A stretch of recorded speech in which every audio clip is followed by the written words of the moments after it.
Hola, nuevamente saludos desde León, León, Guanajuato, México. Ahora viene un problema un poco ya más complicado. Este sí es de un nivel, digamos, alto. Es acerca de una carga eléctrica que se mueve primero bajo la acción de un campo eléctrico, se suelta desde el reposo, se acelera debido a la fuerza eléctrica generada por el campo eléctrico, se desactiva el campo eléctrico y luego entra en una zona donde hay un campo magnético y combinada la velocidad que lleva con el efecto del campo magnético se genera una fuerza centrípeta que es la fuerza magnética y entonces su trayectoria cambia de movimiento rectilíneo a movimiento circular. Vamos a ver el enunciado. Dice un electrón con carga de menos 1.602 por 10 a la menos 19 coulombs, una masa de 9.11 por 10 a la menos 31 kilogramos, parte del reposo cuando se suelta en una región donde existe un campo eléctrico. Después de recorrer 4.3 centímetros en el campo y de alcanzar cierta velocidad, se desactiva el campo eléctrico y se activa un campo magnético, perpendicular a la dirección del campo eléctrico. Entonces comienza a moverse en trayectoria circular de 1.3 centímetros de radio. Calcula los puntos, la velocidad que lleva al desaparecer el campo eléctrico si el campo magnético es de 6.5 militeslas. Inciso B, la intensidad del campo eléctrico.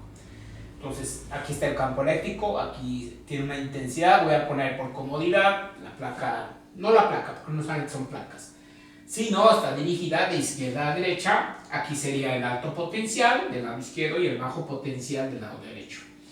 Soltamos un electrón. Si soltáramos un protón, se movería en el sentido del campo eléctrico hacia la derecha. Como es un electrón, va a tratar de moverse en sentido contrario si hubiera una placa positiva atraído por la placa positiva. Entonces, por eso la fuerza eléctrica va a ir en sentido contrario a la fuerza eléctrica. No voy a manejar el signo de las cargas, a menos que desde un principio maneje todo vectorialmente y ponga que el campo eléctrico va en la dirección X positiva. Entonces automáticamente va a haber una aceleración en el sentido contrario a las X. Entonces mejor lo manejo ahorita sin signos porque vamos a entender de dónde salen los sentidos. Una vez que se desactive este campo, va a entrar en un campo magnético que es perpendicular. Vamos a ponerlo horizontal entrando al pintarrón, y que el campo eléctrico también era horizontal, pero sobre el plano del pintarrón. Entonces, uno es horizontal, el otro también, pero son perpendiculares entre sí. Uno en el plano del pintarrón, otro perpendicular al pintarrón. Al entrar en la región del campo magnético, con esta velocidad que ya llevaba, se va a generar una trayectoria circular. Entonces hay que recordar que la fuerza magnética va a estar dada por la carga, por la velocidad, por la intensidad del campo. La intensidad del campo, si la tenemos, es 6.5 militeslas. Esto me va a convenir presentarlo, a final de cuentas, en teslas. O sea, esto es 6.5 que dividir entre 1000 por 10 a la menos 3 teslas. Es lo mismo que dividir entre 1000, la intensidad del campo. Estos 4.3 centímetros que recorre son de un punto inicial a un punto final. Entonces, si llega hasta este punto, recorrió esta longitud delta S a lo largo del campo eléctrico. Entonces tenemos un desplazamiento, pero yo no tengo esta velocidad que es precisamente lo que me está pidiendo, ¿de acuerdo? Y esa velocidad pues va a depender de esa fuerza magnética y del campo magnético y de la carga. ¿Tenemos la carga? Sí, tenemos la carga. ¿Tenemos la velocidad? No. ¿Tenemos la fuerza magnética? Pues tampoco. Pero sí tenemos el campo magnético. Pero esa fuerza magnética que actúa hacia el centro de curvatura es lo que genera el movimiento circular. Y entonces esta fuerza magnética es equivalente a la fuerza centrípeta. Y entonces la fuerza centrípeta, recordemos que la masa por la velocidad al cuadrado entre el radio, la velocidad tangencial que lleve, que en ese momento es la velocidad lineal que llevaba cuando sale del campo eléctrico dicha carga. Al momento en que igualemos la fuerza magnética con la fuerza centrípeta, me va a quedar que la carga por la velocidad por la intensidad del campo igual a la masa por la velocidad cuadrada entre el radio. Eso implica que ya desaparece la fuerza magnética. De aquí puedo despejar la velocidad porque conozco la masa, el radio, la carga y la intensidad del campo. Entonces de ahí voy a poder calcular la velocidad que llevaba. Y entonces esta velocidad, si dividimos todo entre velocidad multiplicamos por el radio y dividimos entre la masa, voy a poder despejar en la fórmula. Entonces, ¿qué va a quedar? Carga por el radio entre la velocidad, la masa, pero esta velocidad entre esta velocidad se va a simplificar. Se va a anular lo que estaba buscando por el campo magnético. Y aquí va a quedar velocidad, que estaba al cuadrado, dividido entre la velocidad, queda simplemente velocidad lineal, la masa se simplifica y el radio también. Entonces esta es la fórmula que tenemos que utilizar para calcular la velocidad. Pero para poder desarrollar, las unidades tienen que ser concordantes. Por eso el campo magnético tiene que estar en teslas. El radio tiene que estar en metros, pues esto al dividirlo entre 100, 0.013 metros. Son los son el 1.3 centímetros. Este desplazamiento todavía no lo ocupo, la carga y la masa sí están en unidades del sistema internacional. Sustituimos velocidad, carga 1.602 por 10 a la menos 19 coulombs. El radio dijimos que es de 1.3 centímetros, 0.013 metros. La intensidad del campo 6.5 por 10 a la menos 3, 6.5 por 10 a la menos 3 teslas, dividido entre la masa 9.1 a 9.11 por 10 a la menos 31 kilogramos. Bueno, ¿y yo cómo voy a saber que mi despeje fue correcto? Pues tendríamos que hacer el análisis dimensional. ¿Cómo vamos a hacer ese análisis dimensional? Bueno, aquí vamos a poner el resultado. Hay que poner los teslas en las unidades que le corresponden. Entonces, si ponemos de este lado coulombs, metros y teslas, y los teslas que son newton sobre ampere metro, dividido entre los kilogramos. Metro con metro se va a simplificar.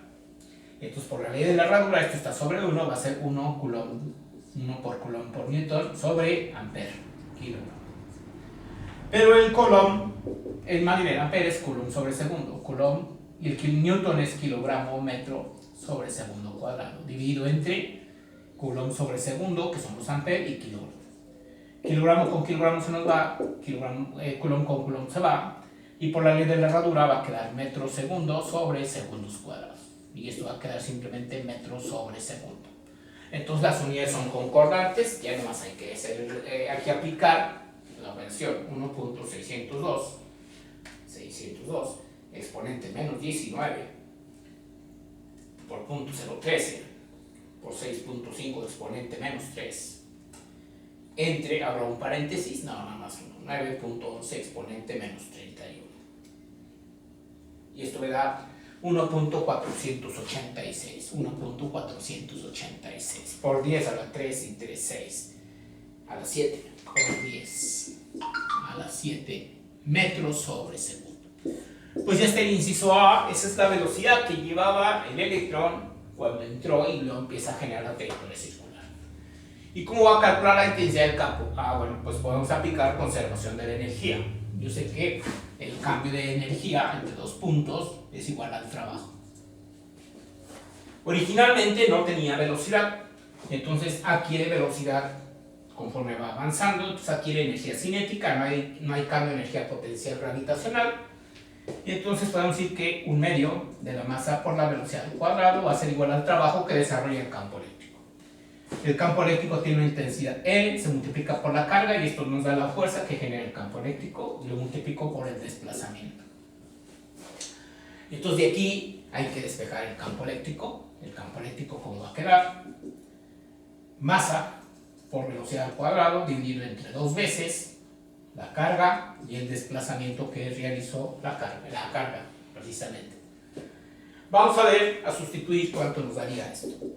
La masa 9.11 por 10 a la menos 31 kilogramos multiplicado por la velocidad que es 1.486 por 10 a la 7 metros sobre segundo. Aún así es una velocidad menor a la de la luz, que es 3 por 10 a la 8 metros por segundo, 300.000 kilómetros. Pero esto va elevado al cuadrado. Entre dos veces, y la carga 1.602 por 10 a la menos 19 coulombs. Y el desplazamiento está en metros. ¿Cuánto fue el desplazamiento? 4.3 centímetros. Este no lo he convertido, 0.043 metros. 0.043 metros. ¿Qué unidades? Pues para las unidades vamos a hacer 9.11 exponente menos 31 por 1.486 exponente 7 elevado al cuadrado igual entre, abro un paréntesis, 2 por 1.602 exponente menos 19 por 0.043, cierro paréntesis, y esto me da 14.601. Pero ¿qué unidades? Son jitomates, cacahuates. Yo siempre les digo, hay que poner unidades, si no el programa no sirve, no vale. Tenemos que hacer el desglose de unidades. Bueno, el campo tiene que estar en Newton sobre Coulomb, precisamente. Vamos a ver, kilogramos, que está aquí, multiplican a metros al cuadrado sobre segundos cuadrados. Está elevada al cuadrado la velocidad entre coulombs y metros. Un metro al cuadrado se elimina con un metro por la ley de la herradura, por así decirlo, quedaría kilogramos, metro sobre segundos cuadrados y coulomb. Esto da newtons, y newton sobre coulomb son las unidades de campo eléctrico. Pues ahí está. Este es un problema más difícil, requiere conocimientos de conservación de la energía y de campos eléctricos para calcular fuerzas y trabajo generado por fuerzas que aparecen en los campos eléctricos. Espero que hayan entendido, nos estamos viendo, suerte, sigan en el canal.